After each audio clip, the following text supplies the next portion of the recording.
નમસ્કાર, news sitting ગુજરાતીમાં આપનું સ્વાગત છે અને આપની સાથે હું છું મિત્તલ ખાણિયા। મહત્વના સમાચાર સામે આવી રહ્યા છે। રાજ્યમાં 3 દિવસ બાદ વધશે ઠંડીનું જોર। આગામી 3 દિવસ તાપમાન યથાવત રહેશે। હવામાન વિભાગની આ આગાહી વેસ્ટર્ન ડિસ્ટર્બન્સ સક્રિય થવાના કારણે ઠંડી વધશે અને બાદમાં તાપમાનમાં ફરી એકવાર વધારો થતાં ગરમીનો અનુભવ થશે। આજે અમદાવાદમાં 17 ડિગ્રી, ગાંધીનગરમાં 15 ડિગ્રી તાપમાન નોંધાયું છે। आने वाले 3 दिनों में मतलब ये टेम्परेचर इस टाइप का रहेगा। उसके बाद हल्का सा टेम्परेचर मतलब फॉलो होगा, फिर उसके बाद फिर टेम्परेचर आ जाएगा। अभी एक मतलब वेस्टर्न डिस्टर्बेंस आ रहा है। ये इसकी जो आज की डेट में पोजीशन है वो 60 degree east to 32 degree north latitude पे है। इसका मूवमेंट जैसे मतलब गुजरात रीजन को मतलब पास कर जाएगा। उसके बाद थोड़ी सी ठंड कम होगी और उसके बाद मतलब टेम्परेचर बढ़ेगा। तो गांधीनगરમાં અસામાજિક તત્વોનો આતંક। નોનવેજની રેસ્ટોરન્ટમાં જમવાનું ન મળતા તોડફોડ કરી। ફિલ્મી ઢબે રેસ્ટોરન્ટના મેનેજરને ધોકા વડે માર માર્યો। અલ્કેશ પટેલ નામના વ્યક્તિએ મિત્રો સાથે મળી મેનેજર સાથે મારપીટ કરી। સમગ્ર ઘટના સીસીટીવીમાં કેદ થઈ।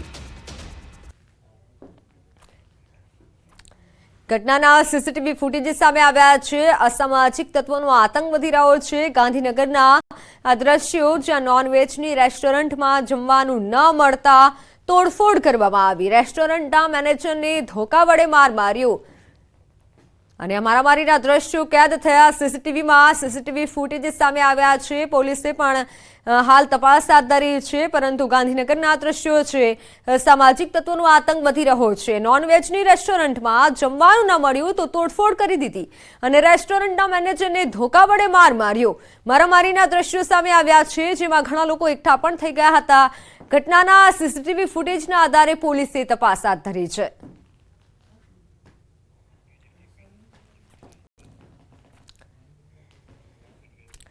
ચૈતર વસાવાના નામે બેન્ડ ગુંજ્યું। એટલે અંકલેશ્વરના પીઠા ફળિયામાં આપના ધારાસભ્ય ચૈતર વસાવાના નામે ગીત ગુંજ્યું। એક જ ચાલે ચૈતર ચાલે ના ગીતો પર લોકો ઝૂમી ઉઠ્યા। આદિવાસી સમાજના લગ્ન ઉત્સવના ગીતમાં ચૈતર વસાવાના નામે ગીત પર લોકો ઝૂમી ઉઠ્યા। ડીજેના બેન્ડ પર લોકો હાલ નાચતા જોવા મળ્યા। ગીતો વાગતા મન મૂકી લોકો નાચ્યા। સોશિયલ મીડિયા પર આ વિડીયો વાયરલ થયો છે।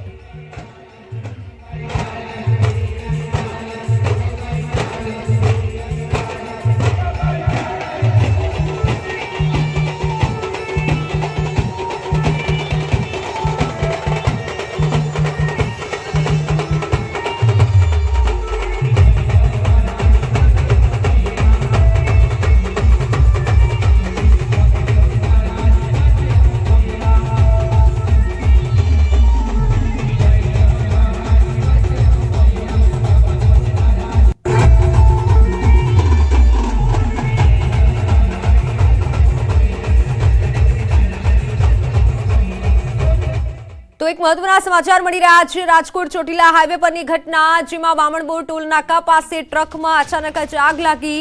ટ્રકમાં આગ લાગતા રસ્તા પર ટ્રાફિક જામના દ્રશ્યો સર્જાયા। આગ લાગતા ટ્રક ચાલકનો આબાદ બચાવ થયો। આગ લાગવાનું કારણ હાલ અકબંધ છે।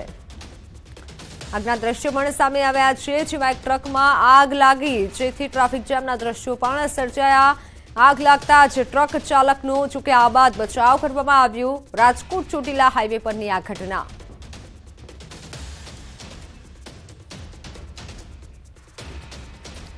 વાત સુરતની। સુરતમાં એક જ આઇકોનિક રોડનું 2 વખત ખાતમુહૂર્ત કરાયું છે। વોર્ડ નંબર 3ના શ્યામધામ મંદિર સિંહ સર્કલથી રિંગ રોડને જોડતા આઇકોનિક રોડનું ખાતમુહૂર્ત કરાયું છે।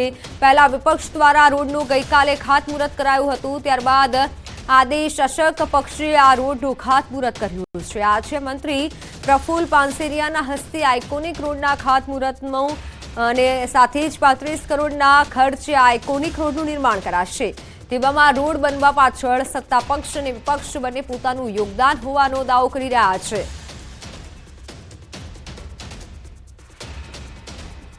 તો દાહોદ નગરપાલિકાએ લાલા કરી છે। ટેક્સ ભરવામાં આનાકાની કરનારા મિલકતદારો સામે કાર્યવાહી।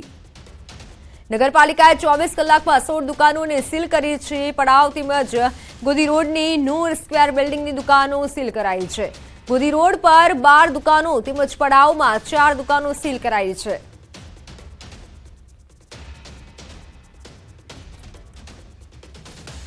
રાજ્યમાં હાર્ટ એટેકથી વધુ એકનું મોત નોંધાયું છે. રાજકોટ ગ્રામ્ય પોલીસમાં ફરજ બજાવતા પોલીસમેનનું હાર્ટ એટેકથી મોત થયું છે. પોલીસમેન ધીરુભાઈ વિરડા રાત્રિના સમયે રામધામ સોસાયટીમાં પોતાના ઘરે જ હતા.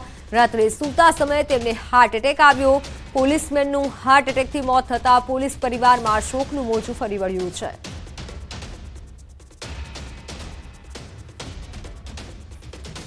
એક જ સ્થળ પર એક જ કલાકમાં 2ના હાર્ટ એટેકથી મોત નીપજ્યા છે. વલસાડના તિથલ રોડ પર હાર્ટ એટેકથી 2 લોકોના મોત નીપજ્યા. રાહદારી અને વાતો કરી રહેલા યુવકને હાર્ટ એટેક આવ્યો. 30 વર્ષીય જીમિત રાવલ પોતાના સ્વજનો સાથે વાત કરી રહ્યા હતા અને તે જ સમયે અચાનક ઢળી પડ્યા હતા અને જે બાદ તેમને હોસ્પિટલ ખસેડવામાં આવ્યા હતા.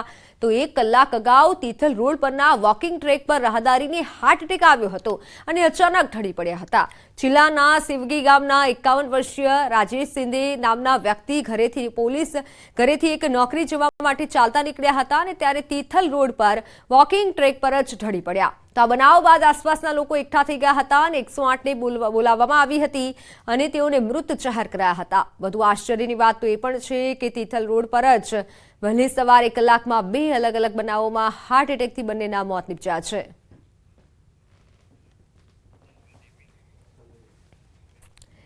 ચૌદ વર્ષની બાળકીની છેડતી કરનાર આરોપીને વાપી કોર્ટે 3 વર્ષની સજા ફટકારી છે. 2019માં બાળકીની છેડતી કરનાર પ્રેમકુમાર શાહને પોક્સો એક્ટ હેઠળ સજા ફટકારી છે. બાળકી ઘરમાં એકલી હતી ત્યારે આરોપીએ છેડતી કરી હતી.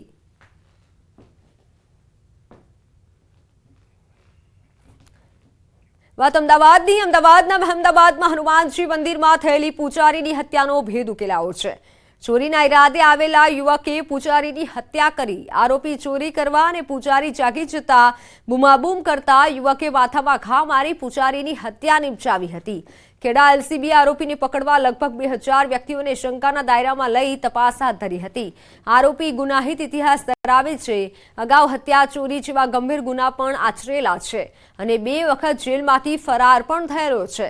હાલ પોલીસે આરોપીને ઝડપી કાયદેસરની કાર્યવાહી હાથ ધરી છે. અમદાવાદ ખાતે જે વાત્રક નદીના કિનારે હનુમાનજીનું મંદિર છે એની સેવા પૂજા કરતા કાળુભાઈ ભોયની હત્યા થયેલી. ખૂબ ગંભીરતાથી લઈ અલગ અલગ ટીમો બનાવી અને સતત આની અંદર એક્ટિવ કરી હ્યુમન ઇન્ટેલિજન્સ, ટેકનિકલ સર્વેલન્સ, એ સિવાય ઘણા બધા લોકોની મદદ મેળવી અને આરોપીને શોધેલ છે. જેતપુરમાં ગાલુરિયા નદીમાંથી બાળકનો મૃતદેહ મળી આવ્યો છે. સ્થાનિક તરવૈયાઓએ બાળકના મૃતદેહને નદીમાંથી બહાર કાઢ્યું હતું. 1.5 થી 2 માસના બાળકનો મૃતદેહ મળતા પોલીસ પણ સ્થળ પર દોડી આવી હતી. બાળકને ત્યજી ગયેલી નિષ્ઠુર જનતા અંગે પોલીસે તપાસ હાથ ધરી છે. ઠંડી વચ્ચે વાપી જીઆઈડીસીમાં તસ્કરો તરખાટ મચાવી રહ્યા છે. રેકી કરી જીઆઈડીસી વિસ્તારમાં ચોરીની ઘટનાને અંજામ આપનાર ગુર્જર ગેંગના 5 તસ્કરોને પોલીસે ઝડપી પાડ્યા. મોડી રાત્રે કંપનીમાં બારીની ગ્રીલ તોડી તસ્કરો ત્રાટક્યા હતા. તસ્કરોએ ગોડાઉનમાં રાખેલા કિંમતી એસએસના બોર વાલ્વની ચોરી કરી હતી. 1,80,000ની કિંમતના 149 જેટલા બોરના વાલ્વ ચોરી તસ્કરો ફરાર થયા હતા અને ત્યારબાદ ફરિયાદ નોંધાતા પોલીસે સીસીટીવીના આધારે તપાસ હાથ ધરી છે. પેટ્રોલિંગ દરમિયાન શંકાસ્પદ ટેમ્પોની તપાસ કરાતા ગુર્જર ગેંગના 5 લોકો ઝડપાયા હતા. પોલીસે 5 આરોપી સાથે 2,40,000નો મુદ્દામાલ ઝડપી પાડ્યો છે. તારીખ 26ની નાઇટના ગ્રીલ તોડીને અંદર ઘૂસીને આ લોકોએ ટોટલ 149 સ્ટીલના વાલ્વની ચોરી કરેલી હતી, જે આ પેટ્રોલિંગ દરમિયાન ઝડપાઈ જતા આ 2 વ્યક્તિઓ સહિત અન્ય 3 કુલ 5 વ્યક્તિઓને અટક કરવામાં આવેલા. તો ઈડરમાં પાણી પુરવઠા સ્તંભ પરથી લાખોના પાઇપ ગાયબ થઈ ગયા. પાઇપ ગાયબ થયા અને 1 મહિનાથી વધુનો સમય વીત્યા છતાં પાલિકા દ્વારા કોન્ટ્રાક્ટર સામે કોઈ પણ પ્રકારની કાર્યવાહી નથી કરાઈ. ખાનગી કંપનીના કોન્ટ્રાક્ટરને નોટિસ આપી જાણે તંત્રએ સંતોષ માની લીધો હોય તેવો તાલ સર્જાયો છે. આ સમગ્ર મામલે હાલ પાલિકા તંત્રની કામગીરી અંગે પણ અનેક સવાલો ઊભા થયા છે.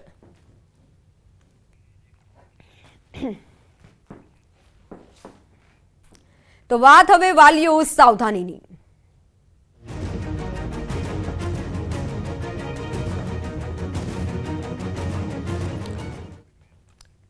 છોટાઉદેપુરમાં શાળાના બાળકો વાહનને ધક્કો મારતા હોવાનો એક વિડીયો વાયરલ થયો છે. પાવી જેતપુરના પાની માઇલ્સ ખાંડી વચ્ચેનો આ બનાવ છે. વિદ્યાર્થીઓ ભરેલ ટાટા મેજિક રિક્ષાને નાના બાળકો ધક્કો મારતા હોવાનો વિડીયો વાયરલ થયો. સતત વાહનોથી વ્યસ્ત હાઈવે પર બાળકોના જીવની ના કોઈ પરવા છે. વાહન ચાલકની કરતૂતનો આ વિડીયો વાયરલ થયો છે. અન્ય વાહન ચાલકે કેમેરામાં કેદ કર્યો છે. તો આજે ફરી એકવાર ભાજપમાં ભરતી મેળો. 2 પૂર્વ ધારાસભ્યોના કેસરિયા ભેસાણમાં સી.આર. પાટીલના હસ્તે કેસરિયા થયા. વિસાવદરના આપના પૂર્વ એમએલએના કેસરિયા ભેસાણમાં ભૂપત ભાયાણી ભાજપનો ખેસ પહેર્યો. ભેસાણના ભૂપત ભાયાણીએ ભગવો ધારણ કર્યો છે. સી.આર. પાટીલે ખેસ પહેરાવ્યો. ભૂપત ભાયાણીની સાથે 450 કાર્યકર્તાઓ બીજેપીમાં જોડાયા હોવાનો પણ દાવો છે. કેશોદ ભાજપના પૂર્વ ધારાસભ્ય અરવિંદ લાડાણીએ ફરી ભાજપનો ખેસ ધારણ કર્યો છે. સી.આર. પાટીલે આ ખેસ પહેરાવ્યો છે. અરવિંદ લાડાણીએ સી.આર. પાટીલને પગે પણ લાગ્યા. ભેસાણના ભૂપત ભાયાણીએ ભગવો ધારણ કર્યો. સી.આર. પાટીલે ખેસ પહેરાવ્યો. ભૂપત ભાયાણીની સાથે 450 કાર્યકર્તાઓ બીજેપીમાં જોડાયાનો દાવો છે.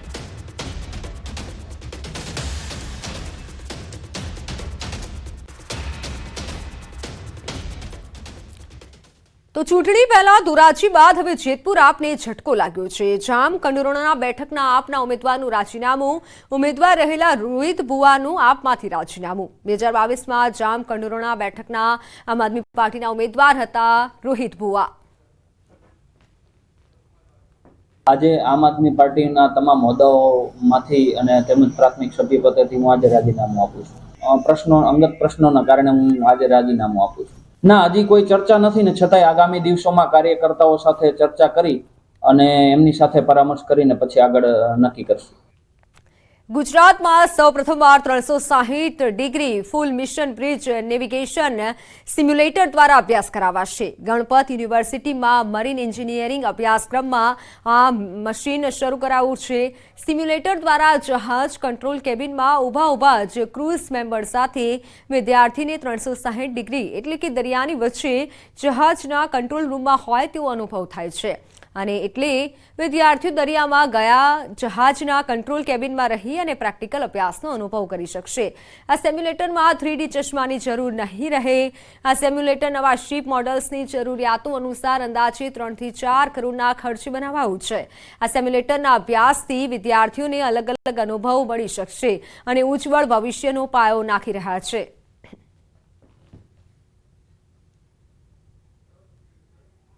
जो ट्रेनिंग प्रोवाइड की जा रही है बहुत ही ज़्यादा अच्छी है.